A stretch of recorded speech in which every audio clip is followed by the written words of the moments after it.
இந்த ஒரு தக்காளி ஊறுகாய் இருந்தால் ஒயிட் ரைஸ், சப்பாத்தி, தோசை எல்லாத்துக்கும் வச்சு சாப்பிட்லாங்க. வாங்க இந்த தக்காளி ஊறுகாய் எப்படி செய்கிறதுன்னு பார்க்கலாம். இதுக்கு 1 கிலோ தக்காளி, 100 கிராம் பூண்டு, 1 ஸ்பூன் வெந்தயம், 2 ஸ்பூன் கடுகு, 100 கிராம் புளி, மிளகாத்தூள், மஞ்சத்தூள், கல்லுப்பு எல்லாம் எடுத்து ரெடி பண்ணி வச்சுட்டு, ஒரு வடக்கல்ல 100 கிராம் ஆயில் ஊற்றி இல்லை நல்லெண்ணெய் ஊற்றிக்கோங்க. 100 கிராம் சுத்தம் பண்ண புளி, 100 கிராம் கல்லுப்பு இதெல்லாம் போட்டு நல்லா ஃப்ரை பண்ணி விடுங்க.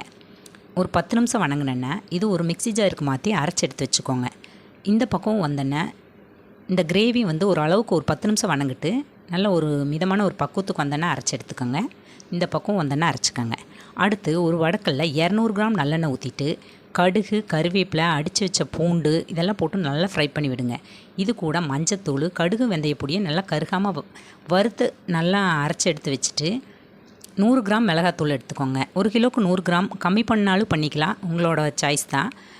மிளகாத்தூள், மஞ்சத்தூள், கடுகு, வெந்தயப்பொடி இதெல்லாமே இந்த பூண்டு கூடையே நல்லா போட்டு நல்லா ஃப்ரை பண்ணி விடுங்க.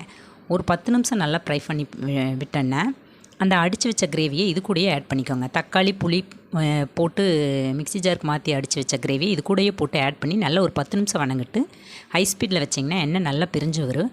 அடுத்தது சிம்மில் வச்சுட்டு நல்லா ஆற வச்சு இது கூட பெருங்காயம் ஆட் பண்ணி லைட்டாக நல்லா கலக்கி விட்டுருங்க. ஆறெண்ணெய் ஒரு பாட்டில் ஜாருக்கு மாற்றிடுங்க.